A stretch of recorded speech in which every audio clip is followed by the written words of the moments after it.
l'accumulation de frustration entraîne détonation. Et nous ne voulons pas être citoyens d'un président dirigé par des militaires. Nous avons envie de choisir de manière souveraine nos dirigeants. Il ne faudrait pas que les gens nous forcent la main, nous amènent vers l'incertitude. Je rappelle la chronologie et la ressemblance entre les faits pour que nous puissions ouvrir les yeux. Pour que les uns et les autres sachent à partir de maintenant que nous courons de grands risques à laisser nos gouvernants aller aussi loin dans la confiscation de nos libertés et surtout de notre souveraineté.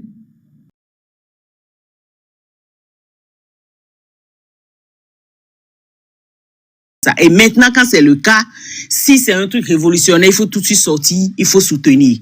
Et j'espère seulement que ce bon vent, parce que si c'est révolutionnaire, je l'appelle bon vent, qu'il souffle aussi sur nos pays, afin que ces gens-là qui se croient tout permis, parce que je vous rappelle, hein, c'est aussi un pays qui a changé, qui n'a pas changé sa constitution, mais pas un simple référendum, on choisit ses cousins, on les assied comme ça, on change tout, on balaie toute l'Assemblée et on place un Sénat. Exactement comme on nous fait au Bénin, c'est la même chose dans ce pays-là, au cas où vous n'êtes pas au courant. C'est-à-dire ceux-là qui... C'est pour ça que Patrice Talon dit que lui fait le sale boulot. Au fait, ce sont les autres de Macron. Maintenant, qui va prendre le devant parce qu'on sait que celui-là sera mal vu. Et lui, il prend le devant parce que, bon, il s'en fout de nous, il peut nous piétiner, il peut faire ce qu'il veut. C'est la même chose qui est en train de se passer. Je vous rappelle que les militaires ont dit, à 12h00, quand ils ont ouvert la porte, qu'est-ce qu'ils ont vu quand ils sont rentrés dans la présidence? Ombalo Sissoko était en train de discuter avec ces gars-là assis comment il va faire pour se maintenir au pouvoir. C'est la phrase. Que lui ne quitte pas. Alors comment on peut gérer ça? Rapidement, vous savez que l'information est sortie en cours de journée. Moi, j'en ai tiré 10 enseignements, 10 leçons que je vais partager avec vous. La première leçon qu'on peut tirer, je vais développer plus tard.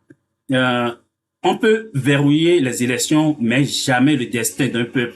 Donc, je répète, la première leçon qu'on peut tirer, on peut verrouiller les élections, mais jamais le destin d'un peuple.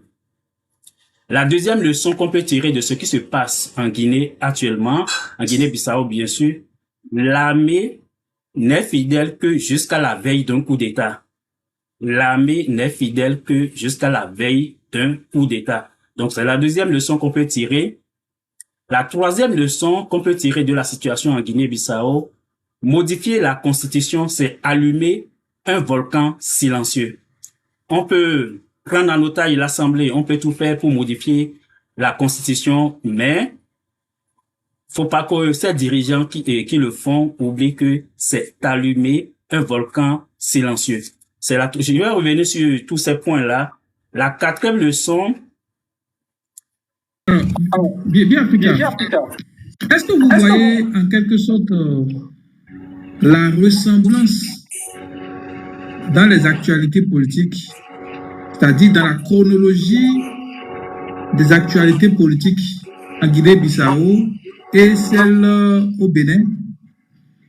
Absolument. Est-ce que vous savez que le président Ombalo Sissoko, son mandat constitutionnel finissait depuis février 2025 et qu'il se serait entêté à faire et à rester au pouvoir au-delà du délai constitutionnel prévu, tel que nous l'avions vécu au Bénin, où le président Patrice Talon a pris 45 jours de plus de manière unilatérale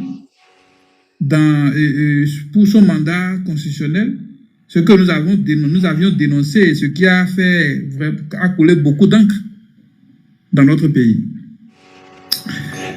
Est-ce que vous savez que ce président Ombalo Sissoko a eu l'outrecuidance de dissoudre une assemblée? Pourquoi? Parce que il a été aux élections législatives et il a été battu et que l'Assemblée nationale était constituée en majorité d'opposants. Et que ce monsieur a eu l'outrecuidance de dissoudre l'Assemblée nationale parce qu'il n'a pas la majorité.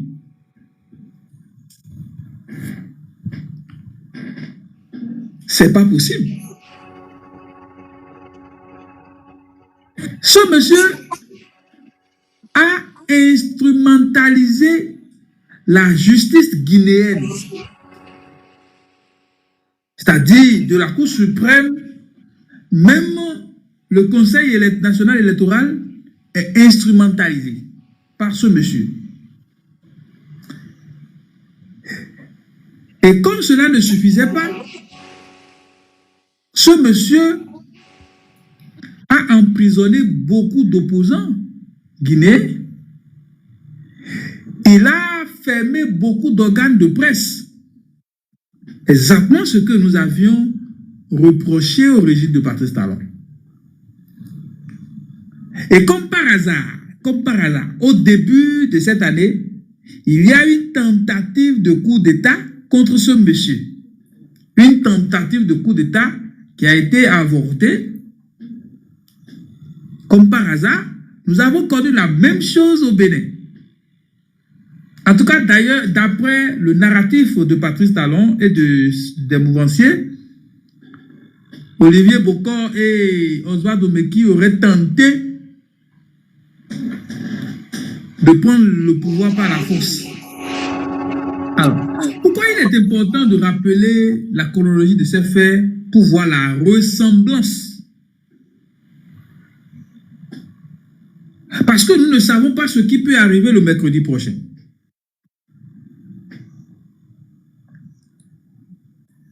Parce que l'accumulation de frustration entraîne détonation.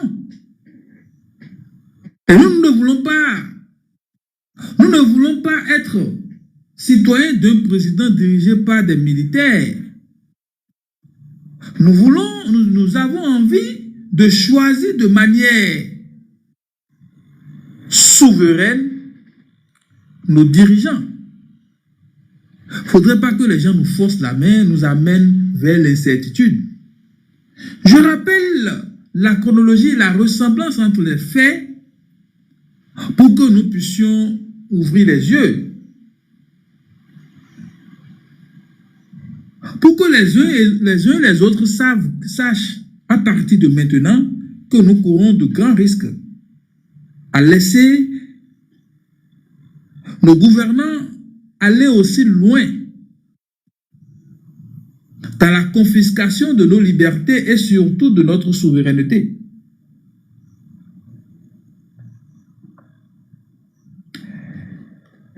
Ce qui est encore grave et triste dans cette affaire de coup d'État au niveau de la Guinée équatoriale, ce sont les arguments tenus par les hommes forts au pouvoir actuellement.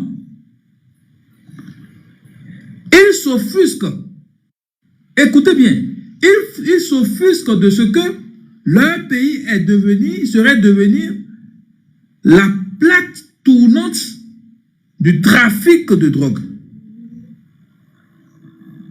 Et ce, par l'entremise ou par la complicité du gouvernement en place, le gouvernement de Embalo Sissoko, et que les hauts trafiquants de drogue, les barons de drogue, seraient en train de manipuler les élections, de faire des jeux pour maintenir leurs complices au pouvoir. Il faut rappeler ces faits. Il faut rappeler cette déclaration de ces militaires qui sont aussi proches de l'ancien président déchu pour comprendre que même au sommet de l'État, nous pouvons avoir des délinquants et des criminels. Si des forces de sécurité qui sont censées protéger un président sortent de telles raisons pour justifier leur coup de force et dire que des barons de la drogue voudraient prendre en otage leur pays. Mais qu'est-ce qui nous dit que ce qui se passe au Guinée n'est pas à titre expérimental dans d'autres pays? Sachant très bien le mécanisme et les procédés des barons de drogue, comment ils veulent maintenir leur territoire, comment leur méthode évolutionniste et progressiste de leur territoire, comment ils aiment étendre leur territoire à beaucoup de niveaux. Qu'est-ce qui nous dit que cette pratique n'est pas dans d'autres pays de l'Afrique de l'Ouest? Suivez mon regard. Suivez mon regard.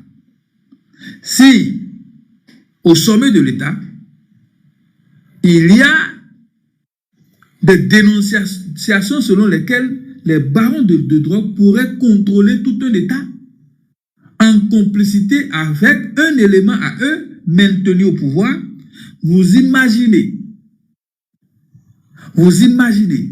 avec quelle brutalité ces barons, ces criminels agissent. Parce qu'il faut être des criminels, il faut être des barons pour avoir certaines méthodes barbares. Et lorsqu'on laisse la porte du pouvoir, la porte du palais ouverte à ces personnes, à ces catégories de personnes, on peut comprendre la barbarie selon laquelle certains de nos dirigeants gouvernent un peu partout en Afrique. Attention, il faudrait que nous puissions analyser ces informations. Parce que le prétexte ou les raisons données par ces militaires sont des raisons nouvelles, originales, qu'on n'a pas l'habitude d'entendre.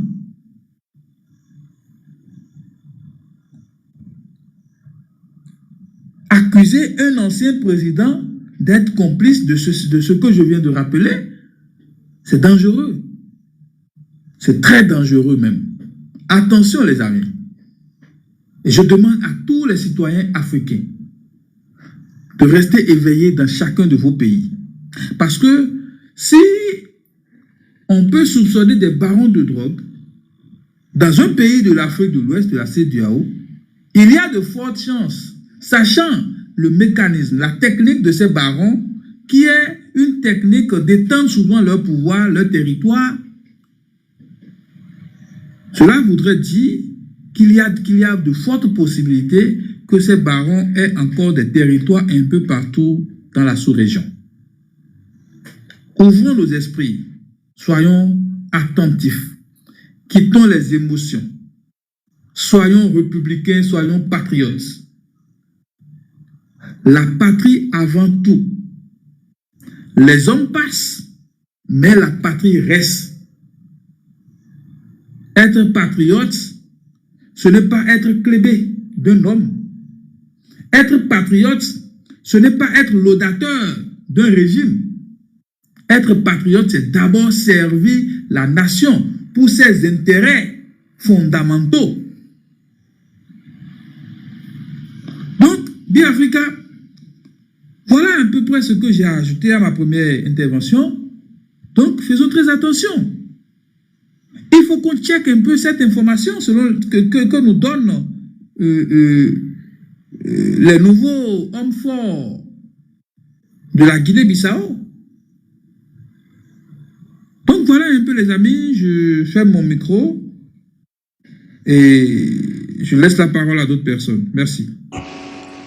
Ok, le Russe, tu as cité tantôt le coup d'État dans lequel on a cité notre ami, comment il s'appelle déjà, Olivier Bokor. N'oublions pas qu'il y a 2 semaines, on a l'affaire, les gens ont mis le pied sur l'affaire, mais il y a plusieurs responsables des forces de l'ordre, ou bien, je dis ça de façon globale, qui ont été mis aux arrêts actuellement, une quinzaine de personnes, donc l'information a été gardée secrète jusqu'à présent. Donc, on ne sait pas ce qu'on leur reproche, mais il y a eu quand même plusieurs arrestations. Il y a certains qui sont administrés, d'autres ailleurs. Donc, d'ici quelques jours, peut-être, ça va devenir, tout le monde sera au courant de ce qui se passe. Et, en tout cas, ça a bougé il y a 2 semaines environ. Je l'ai dit la dernière fois, Ruth m'a dit que lui n'a pas de preuve. Merci, Biafrica. Parce que moi, on m'a écrit ça à une bosse, effectivement. Et je suis là. Et j'ai eu l'information de 2 sources différentes. Donc, quand moi j'ai l'information, j'ai vérifié, il y a une autre source qui m'a confirmé ça. Donc, c'est sûr qu'il y a eu quelque chose qui a conduit à l'arrestation de plusieurs hommes en uniforme. Donc, on ne sait pas de quoi il s'agit exactement. Ok, Georgia, tu peux prendre la parole maintenant. D'accord. Merci beaucoup, monsieur Biafrica. Je commence par dire d'abord que je sais ce sujet-là, effectivement, qui m'intéresse. Celui de Azanaï, c'est pas trop ma chose pour le moment. Azanaï doit savoir qu'il doit descendre dans les rues. Point. Et je continue en disant, oui, que Umbalo Sissoko, pour ceux qui ne le connaissent pas, c'est parmi tous les présidents d'Afrique, je crois, il est pratiquement le seul qui a étudié les sciences politiques. Et non seulement ça, non seulement ce complexe qu'il avait là, se croit supérieur aux autres, mais c'est quand même celui-là qui, Umbalo Sissoko, c'était le chouchou de Macky Sall, pour ceux qui ne le savent pas. Et ils avaient un groupe des présidents Peul avec l'autre, la Buhari du Nigeria, qui d'autre. Et ils se réunissaient à part les présidents Peul d'Afrique. Et c'était tellement dégoûtant parce que plusieurs chaînes dénonçaient ce tribalisme-là de vouloir mettre les Peuls à part et que toute l'Afrique doit être dirigée par les Peuls. Et il avait cette intention-là d'arabisation, voilà quoi. Ils utilisent cette communauté-là pour... Mais c'est des gens, ils n'évoluent pas par pays, ils évoluent par communauté. C'est un chouchou de Macky Sall qui a toujours été dénoncé quand même. Jusqu'à ce que, brutalement, on ne sait pas ce qui s'est passé, que ce qui lui a pris par la tête, ce qui lui est passé par la tête. Et il avait commencé à dénoncer le fait que la CEDEAO stigmatisait un peu trop, et sinon s'en prenait un peu trop à l'AES. Et que c'est en fait des pays, c'est vrai, sur papier, nous sommes des institutions et tout, mais en vrai, nous sommes que des frères. Et donc, pour le moment, c'est un peu difficile à déterminer. Sachez que nous parlons d'un pays où il n'y a que... Attends. Nous parlons d'un pays quand même où il n'y a que, il y a un peu moins de 2 millions d'habitants dans ce pays-là. Je crois que c'est 1,9 million et quelques, il y a environ 2 millions, ils sont. Et c'est un très petit pays, dont on entend parler très peu. Et ils sont, je crois, ils sont aussi, ils ne parlent pas notre langue, ils sont luso. Donc ça fait qu'il y a une sorte de barrière. Mais lui, pratiquement, il a étudié en France. Et Biafrica, j'ai mis la caméra quand? Arrêtez. Je sais même pas quand j'ai mis la caméra, désolé. Donc, il faut savoir que c'est quelqu'un qui a ce côté là où, voilà, le président Peul se réunit seulement du côté des Peul, entre Peul. Et c'est le chouchou de Macky Sall. Macky Sall, on sait tous la main de Macky Sall dans son élection en 2020. Et quand Macky Sall, justement, l'année passée, quand il voulait faire son jeu avec Sonko, vous vous souvenez, des jeunes, Peul avait commencé à quitter la Guinée pour envahir le Sénégal à la veille des élections. C'était Sissoko qui applaudissait cela et qui soutenait. Et jusqu'au point où on retrouvait des cartes d'électeurs du côté du Sénégal, on les retrouvait chez lui. Donc, celui-là, sachez que c'est un régime, c'est une prolifération du régime du régime de Macky Sall, le régime Peul de Macky Sall, je précise Peul pour que vous sachiez un peu à quel point le jeu est au fond tribaliste. Et il a ce truc-là qu'il a toujours prôné. Et c'était le chouchou total, d'accord, de Macky Sall. Et deuxièmement, le coup d'État qui vient de se tenir, moi, je pense que c'est une version qu'on nous a servi. Je ne sais pas, on ne sait pas si c'est vrai. On ne sait pas du tout si c'est vrai, si c'est de truc là, parce que c'est un pays qui, à gauche, il y a la Guinée, tout près là, il y a la Guinée, d'accord? Et la Guinée dont on parle, Guinée-Conakry, l'armée française est là. L'armée française est là pour contrôler la sous-région. De l'autre côté encore, il y a la base militaire française. Non seulement c'est en Guinée-Conakry, mais aussi au Sénégal. C'est un pays qui est entouré. En haut, voilà, il y a les pays de l'AES. Donc, à coup sûr, on ne sait pas si c'est une mère révolutionnaire qui est derrière cette révolution. Moi, mon message, mon conseil, le conseil que j'ai à donner à la population de ce pays-là, s'ils m'entendent, tout ce que moi j'aurais à leur dire, c'est de de se rassurer, de s'assurer que cette révolution est une révolution panafricaniste, que cette révolution est une révolution souverainiste, que cette révolution n'est pas manipulée par les Portugais, que cette révolution n'est pas manipulée par la France, et que ce n'est pas pour mettre la main d'abord sur le sous-sol, que ce n'est pas justement pour les téléguider, parce que c'est un pays quand même qui est toujours dans le CFA, c'est un pays qui est toujours membre de la médiocre CEDEAO qui doit disparaître. Voilà quoi, c'est un pays qui a toujours soutenu le régime sanguinaire et autocratique de Macky Sall. Macky Sall qui va jusqu'à détourner 4 000 milliards et dit qu'il attend le peuple, si son garçon là, de venir prendre. Donc, c'est un peu de ça on parle. C'est un régime qui vient de tomber. C'est une prolifération du régime de Macky Sall qui vient de tomber. Donc, s'il vous plaît, peuple, si vous vous assurez que c'est un coup d'État révolutionnaire, et là, vous soutenez. Mais si c'est un coup d'État à la Macron, si c'est un coup d'État, parce qu'il y en a un encore qui est en train de planer sur Paul Biya actuellement, hein, ça c'est clair. On sait ce qui se passe là-bas et Paul Biya ne répond plus, il est tremblant, il ne sait plus où il est. Mais on a utilisé Chioma, ils sont en train de se tirer là-dessus depuis au Cameroun. Et là, beaucoup de gens confirment que ouais, là, on dirait que ils vont lui faire à l'Oligui, façon Oligui. Vous connaissez Macron, c'est l'autocrate, c'est lui qui décide parce que nous sommes dans nos champs de coton, c'est lui le maître du champ de coton. Alors, je vous en prie, quand ce genre de choses se passe, la première question qu'il faut se poser, c'est bien ça. Et maintenant, quand c'est le cas, si c'est un truc révolutionnaire, il faut tout de suite sortir, il faut soutenir. Et j'espère seulement que ce bon vent, parce que si c'est révolutionnaire, je l'appelle bon vent, qu'il souffle aussi sur nos pays, afin que ces gens-là qui se croient tout permis, parce que je vous rappelle, hein, c'est aussi un pays qui a changé, qui n'a pas changé sa constitution, mais pas un simple référendum, on choisit ses cousins, on les assied comme ça, on change tout, on balaie toute l'Assemblée et on place un Sénat. Exactement comme on nous fait au Bénin, c'est la même chose dans ce pays-là, au cas où vous n'êtes pas au courant. C'est-à-dire ceux-là qui... C'est pour ça que Patrice Talon dit que lui fait le sale boulot. Au fait, ce sont les autres de Macron. Maintenant, qui va prendre le devant parce qu'on sait que celui-là sera mal vu. Et lui, il prend le devant parce que bon, il s'en fout de nous, il peut nous piétiner, il peut faire ce qu'il veut.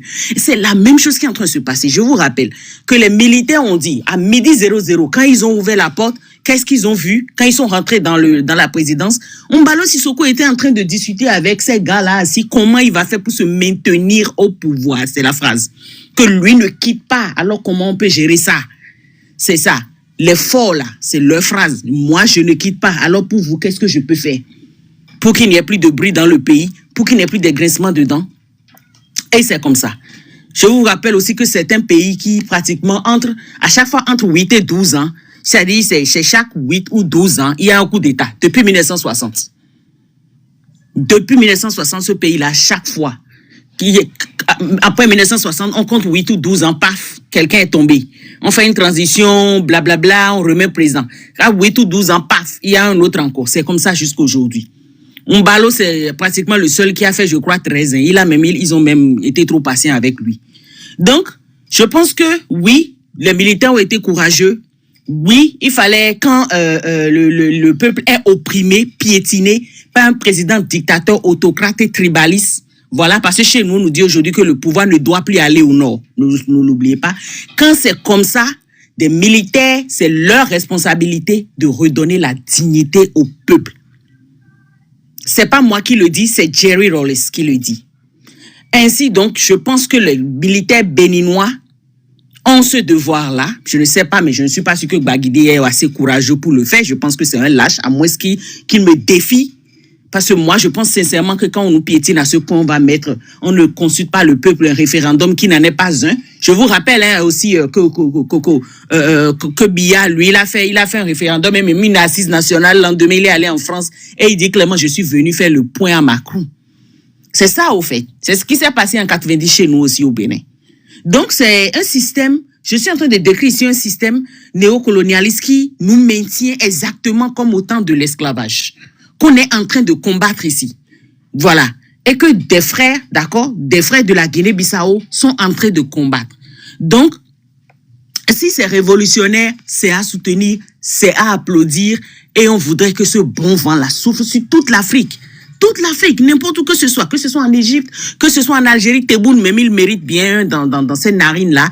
Et c'est le chef de financement des terreaux aujourd'hui. On en a vu. Il y a même des preuves. Et il dit que lui, c'est avec ça, il impose son influence. C'est ce qu'il nous a dit ici.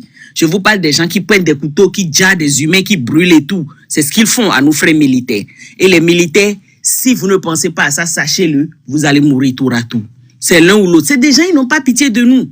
Ils sont dans les trafics d'armes, trafic d'organes, vente de nos sous-sols et tout. En échange, c'est vous on sacrifie pour passer des armes au terreau. C'est à vous de voir. Donc, mes chères autorités, si cela vous fait peur, respectez-nous. C'est tout. On ne demande pas beaucoup. Respectez-nous. Nous, c'est tout ce qu'on demande. On s'en fout. Vous pouvez garder le pouvoir, on s'en fout. Respectez-nous. La loi, c'est la loi. Ce qu'il faut faire, il faut faire. Arrêtez de vous foutre des gens parce que plus vous le faites, plus vous affûtez notre couteau. Plus vous le faites, plus nous, on sera de plus en plus radicaux. Et c'est là où ça finit. Parce que là, c'est un peuple dont on entend parler très peu. Je vous assure, c'est un peu comme le Togo. Les plus petits pays sont encore beaucoup plus dangereux et plus manipulés. Et c'est des gens aujourd'hui, je vous assure, quand je l'ai écrit, j'ai dit, hey, mes frères, qu'est-ce qui se passe là? Faut me raconter. J'ai appris l'information 3 heures plus tard. Il y avait Dani qui avait fait une vidéo là-dessus. Et quand j'ai vu, parce que je suis abonné à Dani, et je lui ai demandé de m'envoyer sa vidéo complète inbox, il me l'a envoyé. Et quand j'ai regardé là, j'ai dit, mais c'est vrai? Je suis allé voir les journaux, c'était vrai. Mbalo Sissoko est bel et bien déposé. On nous a dit qu'au fait, il avait un téléphone caché et qu'il avait appelé. On ne sait pas si c'est vrai, on ne sait pas si les militaires même sont dans le coup et qu'après, ils vont changer. Ce sera un peu comme la Guinée-Conakry. Voilà, ce sera un peu comme ça si jamais c'était vrai. En tout cas, Macron est en train d'étendre ses ailes. Il ne veut pas que les pays de l'AES aient accès au port, à la mer, à l'océan Atlantique, quand bien même ces pays ont le droit, c'est des hinterlands.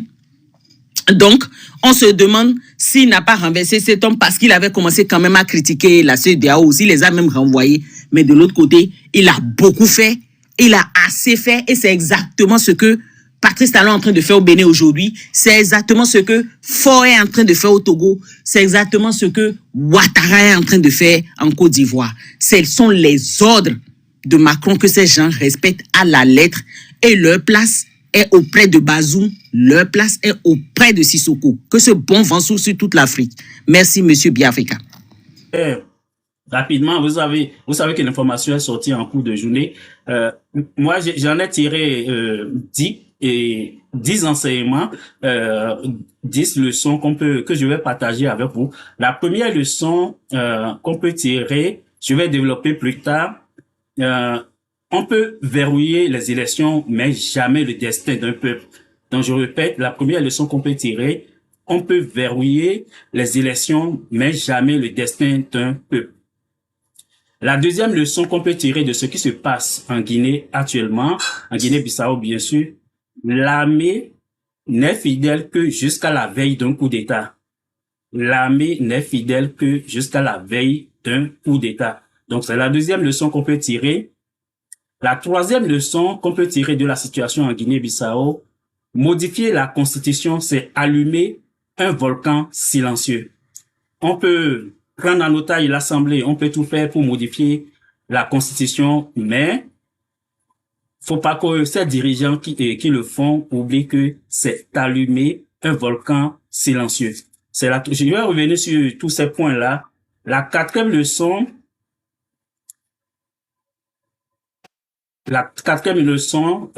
que j'en tire, c'est quoi? Les institutions capturées ne sauvent personne. Donc, on peut mettre le pied sur les institutions en pensant que ces institutions vont vous protéger, mais c'est, comme quelqu'un le dirait, c'est un leurre.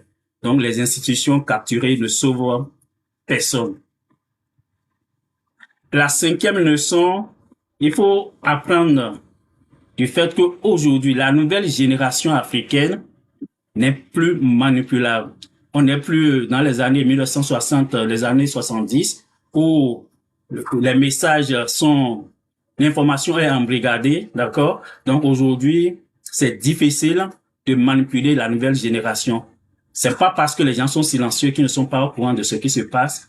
Et si vous gérez bien, vous allez voir que le peuple sera, et surtout la jeunesse sera de votre côté. Je continue toujours par les leçons qu'on peut tirer.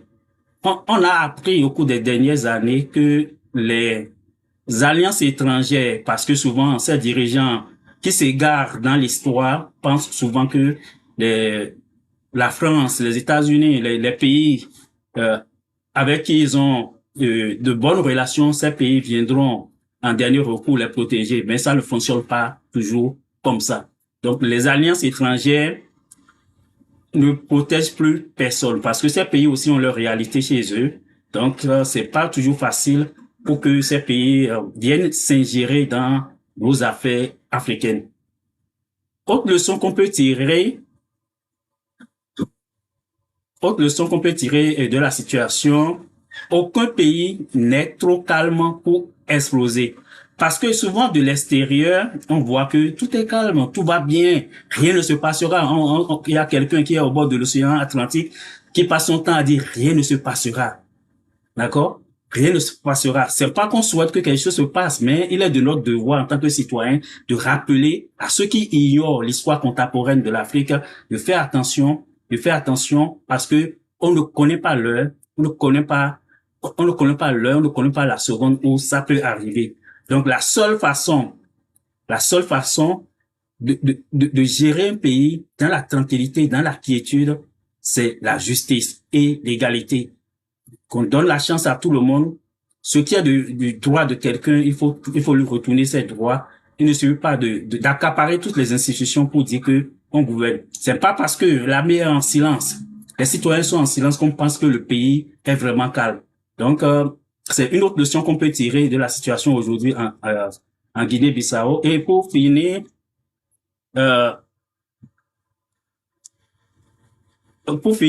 tout cas, pas, toujours dans les leçons, on peut dire, confisquer le pouvoir crée toujours une fin humiliante. Lorsque vous confisquez le pouvoir, vous allez finir par sortir par la petite porte. Il n'y a pas d'exception. Si quelqu'un qui connaît un président qui a torturé sa population, qui a tué ses citoyens et qui est sorti par la grande porte, ça n'existe pas. Il n'y a pas un seul exemple dans le monde, ni en Afrique, ni ailleurs dans le monde. Donc, ça aussi, c'est une leçon qu'on doit tirer parce que sortir par un coup d'État, c'est sortir par la petite porte. Il aurait pu partir tranquillement. On dit du côté de la Guinée qu'il a perdu les élections.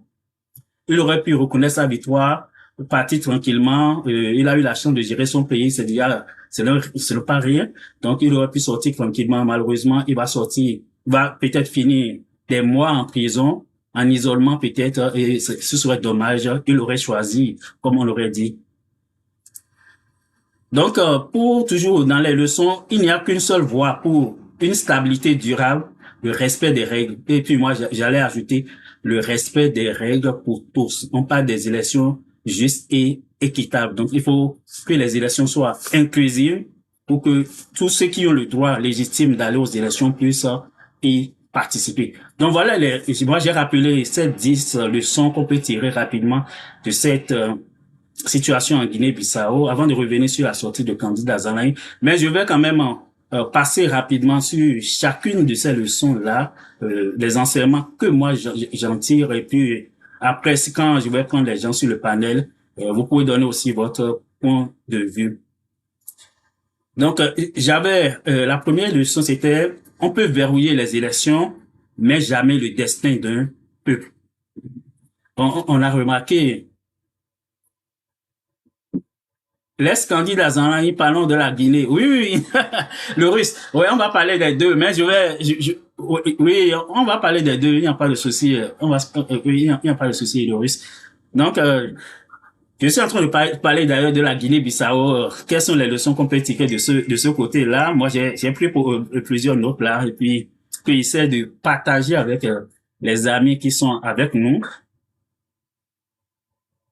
Donc, je disais, la première leçon, on peut verrouiller les élections, mais jamais le destin d'un peuple.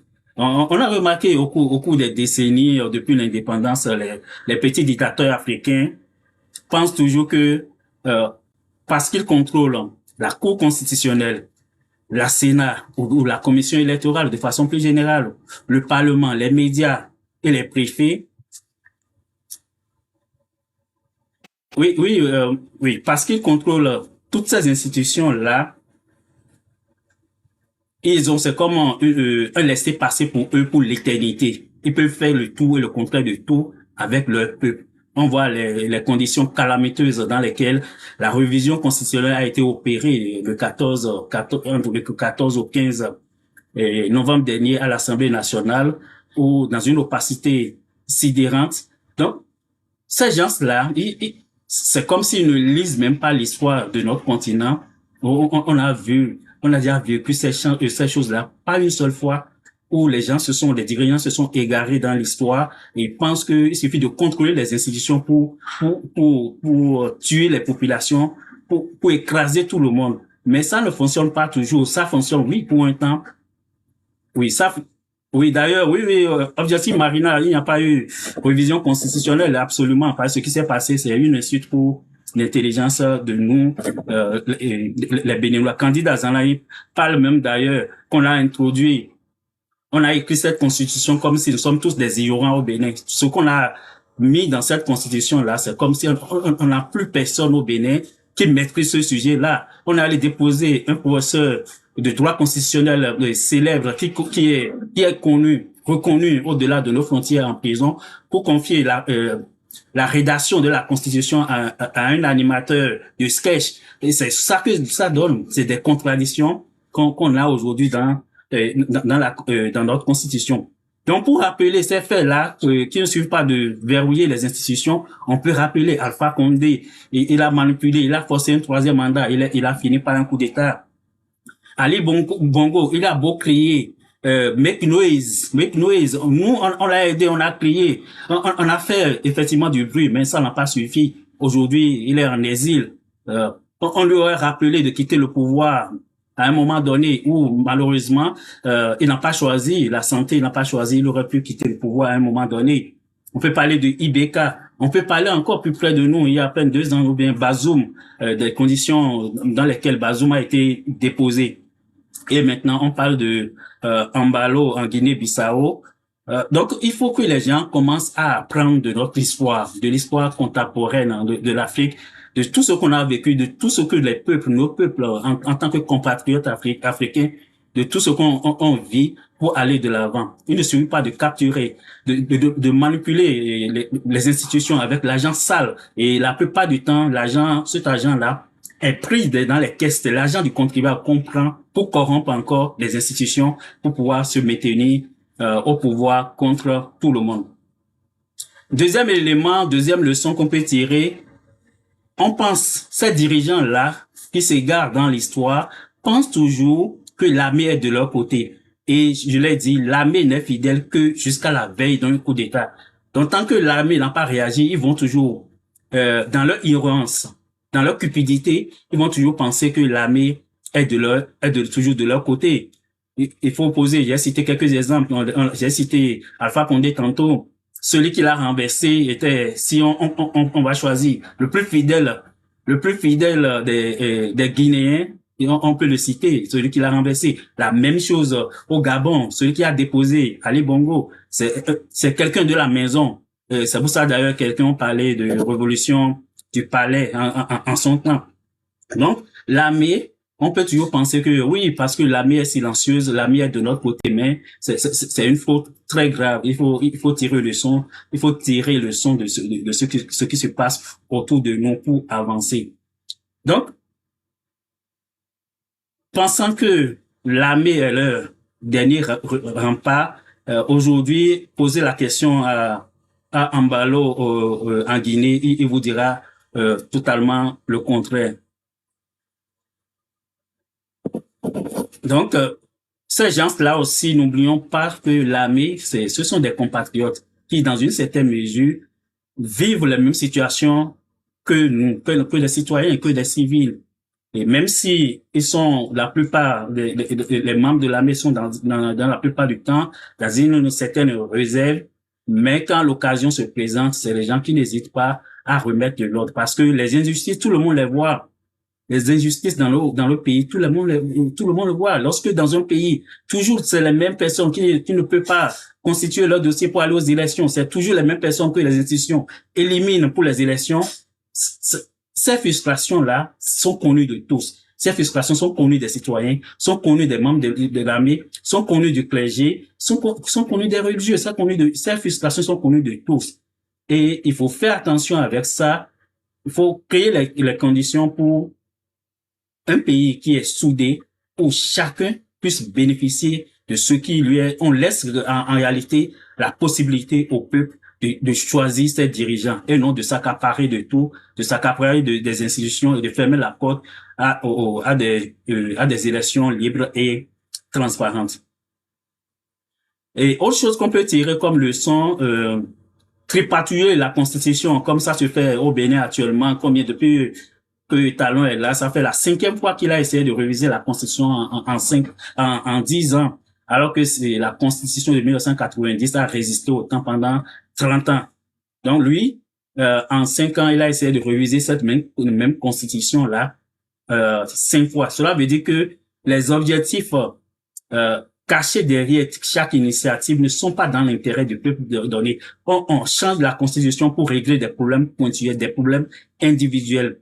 Donc, à écouter même candidat Zanan, il disait tantôt, avant même, d'ici quelques mois, ils vont encore réviser parce que ce qu'ils ont fait la dernière fois, il y a beaucoup de choses, il y a des choses qui ont été mal faites. Donc, ils sont obligés de les corriger. Donc, d'ici quelques jours, d'ici quelques semaines, ils vont revenir encore pour essayer de réviser cette même constitution qui vient d'être, pour se répéter, d'être révisée. Parce que l'objectif, ils n'ont pas pris le temps.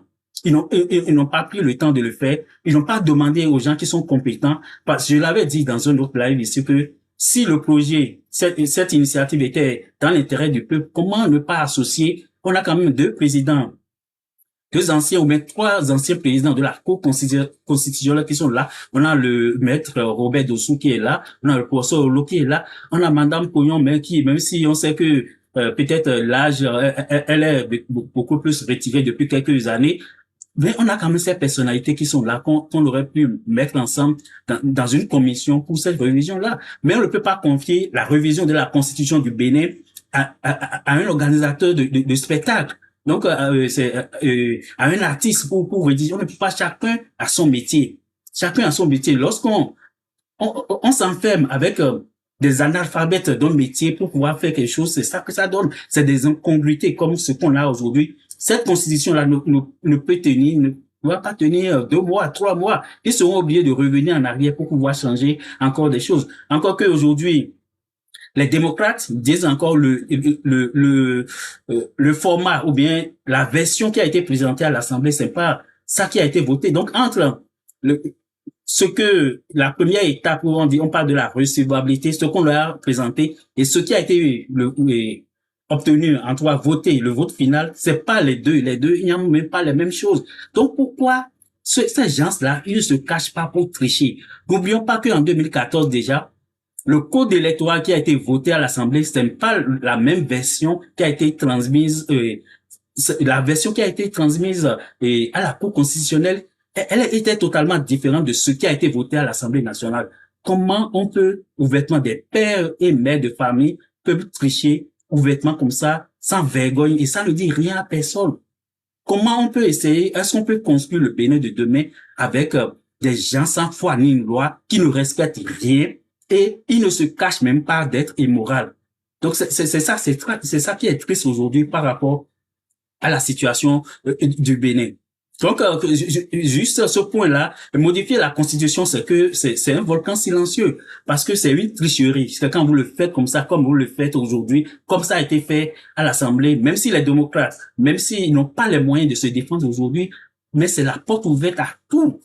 Et quand l'armée entre dedans, c'est que tout le monde perd, mais aussi bien ceux qui sont au pouvoir ou l'opposition, tout le monde va finir par perdre, d'accord? Donc, l'essentiel, c'est de consolider les institutions dans l'intérêt de tout le monde, pas tricher, modifier les lois juste pour rendre service à Pierre ou à Paul. Donc c'est ça. Autre leçon qu'on peut tirer toujours de la situation, je parlais des institutions il y a quelques secondes, comme au Bénin, aujourd'hui on est en train de décrier je ne veux pas parler d'innovation, ce qu'on veut nous présenter comme un Sénat qu'ils ont créé, qui n'est rien d'autre que une stratégie détournée par Patrice Talon pour garder le pouvoir à vie. Mais le pouvoir à vie, il va dormir debout.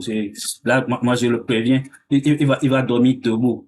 Donc, il a déjà la même mise sur la Cour constitutionnelle où Dorothée Sosa, c'est ça il est devenu un professeur agrégé et se fait manipuler par un bachelier. Donc c'est ça le problème de l'Afrique aujourd'hui. Quand vous voyez des professeurs titulaires, des maîtres de conférences qui se fait donner des ordres incongrus par quelqu'un qui n'a pas tenu 2 ans à l'université, ça pose quand même des problèmes. Donc par rapport à la morale, à la vertu, ça pose quand même de vrais problèmes pour nous, en tant que nous qui observons un peu tout ça, tout ce qui se passe autour de nous.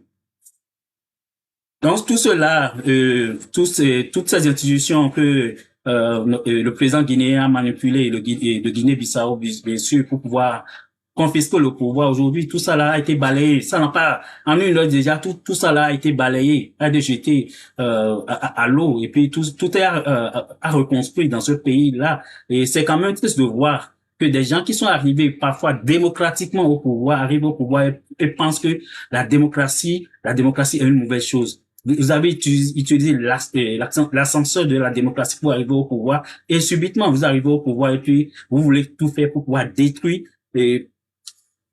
cette échelle-là qui vous a permis quand même d'arriver au pouvoir. C'est ça qui est vraiment dommage dans la situation qu'on vit actuellement en Afrique. Donc, autre chose qu'on peut noter, ces régimes qu'on observe vont utiliser la plupart du temps, comment je vais dire, la peur pour, vous voyez combien de fois ils intimident tout le monde dans le pays. La presse, si vous êtes au Bénin, vous ne pouvez pas contredire maintenant le gouvernement, comme ce qu'ils ont introduit, ils ont parlé de trêve politique. Vous êtes au Bénin, vous ne pouvez pas contredire le gouvernement. On va même vous retirer bientôt les droits civiques. Si vous dites que un gouvernement qui tire à balles réelles sur les citoyens, c'est pas normal, on va vous retirer les droits civiques pour ça, parce que vous êtes en train de critiquer le gouvernement, un président qui a été élu. Donc désormais, quand un président est élu, on n'a plus le droit, on doit rester silencieux pendant 6 ans, jusqu'à la veille des élections, pour avoir encore la possibilité de dire ce qui ne va pas dans le pays. Peu importe qu'il décaisse 2500 milliards en 5 ans pour dire qu'il fait location de voitures, leasing, et pourtant, on n'a pas un seul pneu qui est resté dans le garage de l'État. On va dire, vous n'avez pas le droit de critiquer cela, vous avez à consommer seulement et vous l'avez élu, il faut juste la fermer. Donc c'est ça, mais pour y arriver, qu'est-ce qu'ils font? Ils font l'intimidation, les journalistes sont menacés au quotidien, les gens sont jetés pêle-mêle en prison pour un oui ou un non, comme on l'a vu. Même ceux qui essayent de faire leur métier dans le respect des normes de leur métier, tous ceux-là sont intimidés par des gens sans foi ni une loi. Autre chose, il faut comprendre qu'aujourd'hui, c'est tellement difficile. Je parlais de l'information, c'est tellement difficile. Ils devraient le savoir d'ailleurs, ceux qui sont au pouvoir. C'est vraiment difficile de caporiser, de mettre quand même le pied sur les informations, empêcher les gens de savoir ce qui se passe dans leur pays. Les médias traditionnels, la télévision nationale, comme il y a quelques années, il y a 10 ans, 15 ans, et la télévision nationale, toutes les informations passaient par la télévision nationale. Aujourd'hui, on a des médias indépendants, les gens qui sont sur les réseaux sociaux, qui ont plus d'audience que les chaînes nationales, malgré tous les moyens qu'on peut y mettre.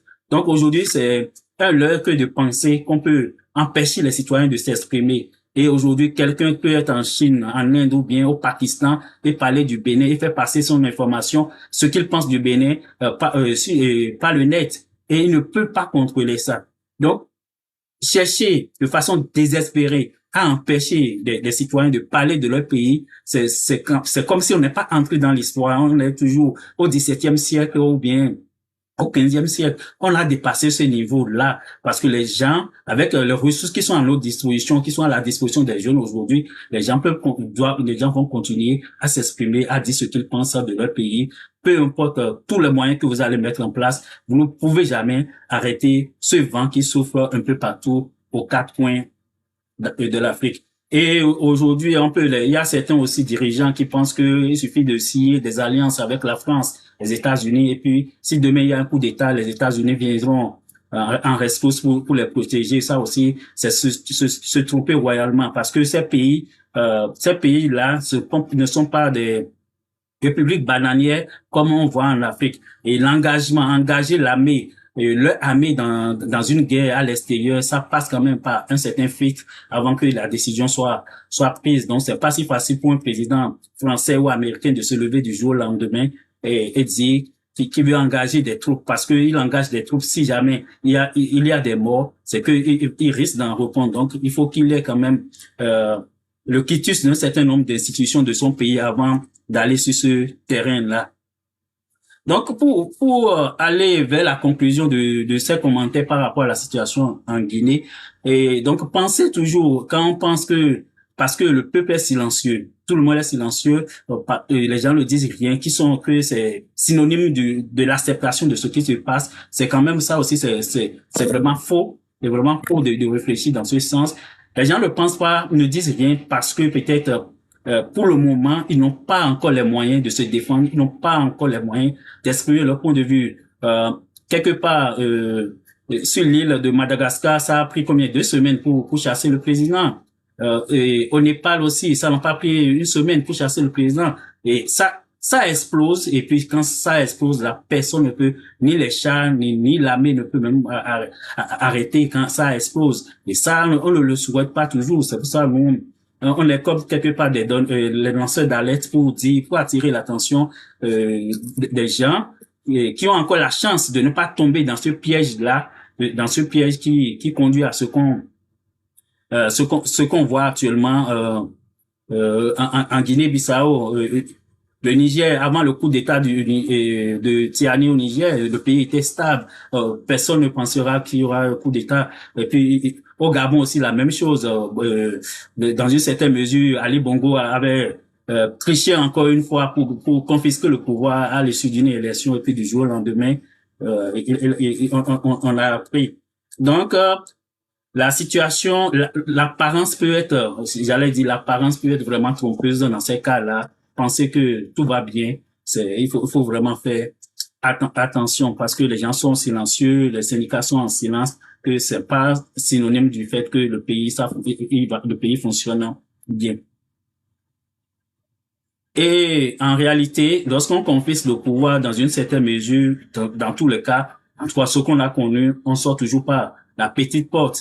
Et on a vu quoi? On n'a même pas besoin de le rappeler, Mobutu, qui est sorti par la petite porte et qui est décédé dans l'anonymat complet. Si on voit les Dos Santos en Guinée, en Angola, la même chose. Aujourd'hui, ils ont géré le pays pendant 30 ans. Aujourd'hui, les enfants, certains sont en prison, d'autres sont éparpillés un peu partout dans le monde. Le pays qu'ils ont eu en main pendant 30 ans, ils ne peuvent même pas mettre le pied dans leur pays.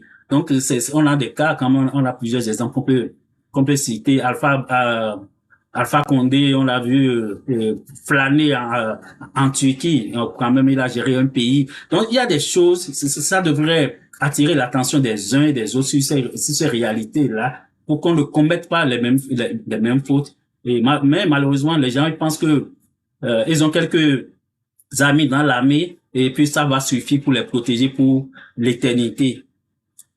Donc, pour conclure véritablement maintenant, il n'y a qu'une seule voie, j'aime rappeler ça, il n'y a qu'une seule voie pour une stabilité durable. C'est le respect c'est le respect des voies, des règles, le respect de la justice. Et le professeur Joël Aïvo, avant qu'on ne le jette en prison de façon méchante, il avait dit, c'est seul dans la démocratie que nous sommes tous en sécurité.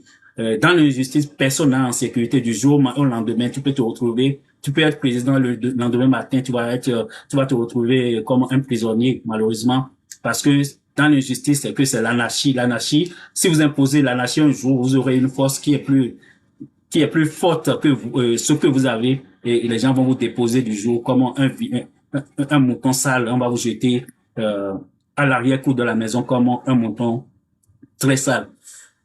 Donc, j'ai plus le temps de rappeler ces éléments-là. C'est quand même important pour les autres, dans les autres capitales où on a encore des potentats qui se croient tout permis, qui croient qu'il faut maîtriser, qu'il faut manipuler tout l'institut, il faut manipuler la loi, la justice, les institutions, et pensent que c'est une autoroute pour l'éternité au pouvoir.